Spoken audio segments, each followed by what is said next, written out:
यानंतरची बातमी आहे ती रशिया युक्रेन युद्धाच्या वाटाघाटींसंदर्भातली। रशिया युक्रेन युद्ध सुरू होऊन 3 वर्ष उलटून घेतली आहेत आणि हे युद्ध थांबवण्यासाठी अमेरिकेचे अध्यक्ष डोनाल्ड ट्रम्प हे त्यांची सगळी शक्ती पणाला लावतात।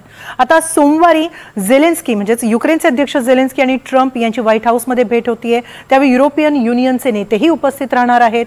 मात्र हे युद्ध थांबावं यासाठी ट्रम्प यांच्याकडून दबाव वाढतो आहे। 15 ऑगस्टला ट्रम्प आणि पुतिन यांची बहुचर्चित बहुप्रतीक्षित भेट झाली आणि त्यानंतर ट्रम्प यांनी झेलेन्स्की यांच्या भेटीपूर्वी काही अटी शर्तीही घातलेल्या आहेत।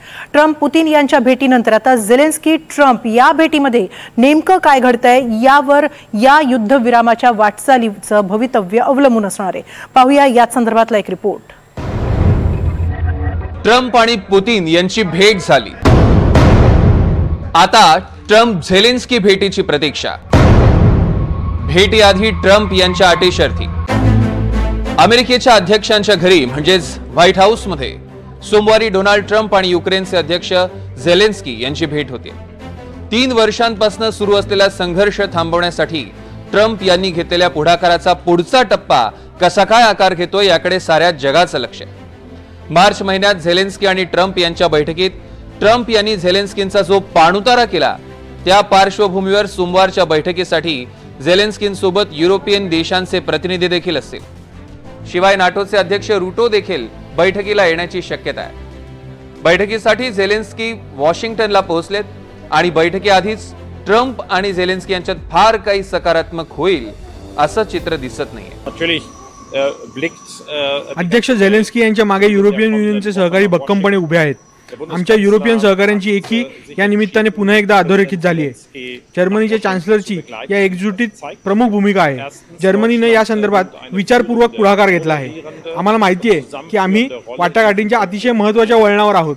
इथे आमच्या परराष्ट्र संबंधांचा कस लागणार आहे। पुढील संपूर्ण आठवडा जगाच्या दृष्टीने महत्त्वाचा असणार आहे।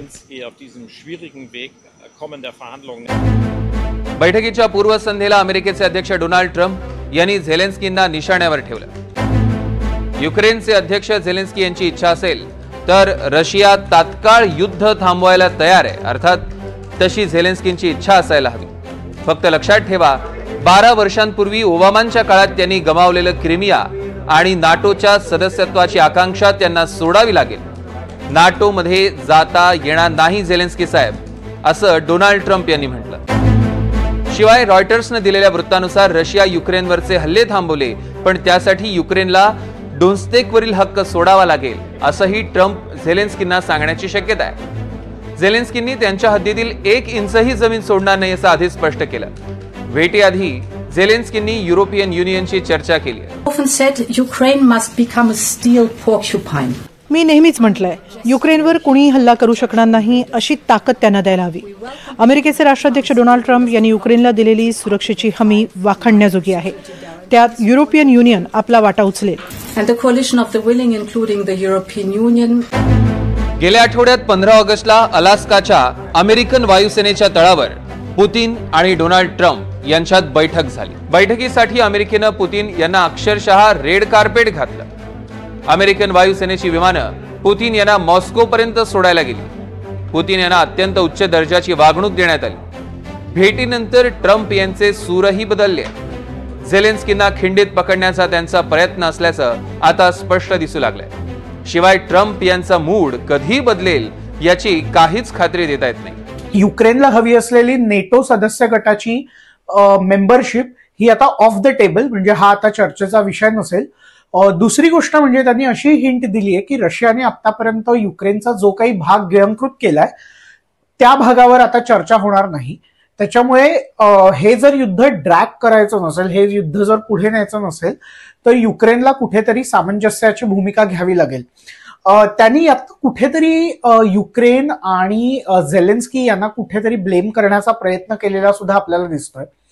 या सगळ्या मागचं एक महत्वाचं कारण म्हणजे ट्रम्प जेव्हा सत्तेत आले तेव्हा त्यांनी असं म्हटलं होतं की आपण सत्तेत आल्या आल्या 100 दिवसात युक्रेनचं युद्ध संपवू किंवा लगेच ते संपवू। पण आज इतके महिने होऊनही ट्रम्प यांना कोणत्याही पातळीवर यश मिळालं नाहीये। त्याच वेळेला युरोपीय देशांना सुद्धा ट्रम्प यांच्याविषयी विश्वास वाटत नाहीये। याचं कारण म्हणजे अमेरिकेने ट्रम्प यांच्या अमेरिकेने युरोपच्या सुरक्षिततेविषयी घेतलेली भूमिका असेल, आणि या सगळ्याचा प्रॉब्लेम असा आहे की ट्रम्प यांच्याविषयी एक अविश्वासाचं वातावरण युरोपात सुद्धा निर्माण झालंय. त्याच्यामुळे आज या भेटीत काय होतंय हे महत्वाचं आहे. पण त्याच वेळेला झेलेन्स्की असं म्हणालेत की युक्रेनच्या राज्यघटनेप्रमाणे युक्रेनला कोणताही भाग रशियाला देता येणार नाही आणि त्याच्यावर युक्रेन कोणत्याही पद्धतीची तडजोड करणार नाही. आता हा असा डेडलॉक जो आहे तो कसा सोडवला जाणार?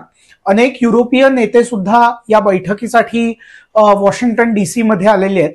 त्याच्यामुळे युरोपचं सुद्धा एक प्रकारचं प्रेशर हे झेलेन्स्की यांच्या मागे आणि ट्रम्प यांच्या डोक्यावर आहे. या सगळ्यातनं ट्रम्प यांना मार्ग काढायचा आहे आणि हा मार्ग काढून आता युक्रेन आणि रशियाचं युद्ध फायनली थांबवता येतंय का हे त्यांना बघायचंय. क्रिमियानंतर जमिनीचा एकही तुकडा रशियाला देणार नाही असं झेलेन्स्कींचं म्हणणं आहे. पण त्यांना शांती प्रस्थापित करायची असेल तर दोन्ही पक्षांनी पुन्हा एक एक पाऊल मागे घेणं अत्यंत महत्वाचं आहे. पण सध्याच्या परिस्थितीत तरी तातडीनं तोडगा निघण्याची शक्यता धूसर आहे. Bureau report, NDTV Marathi.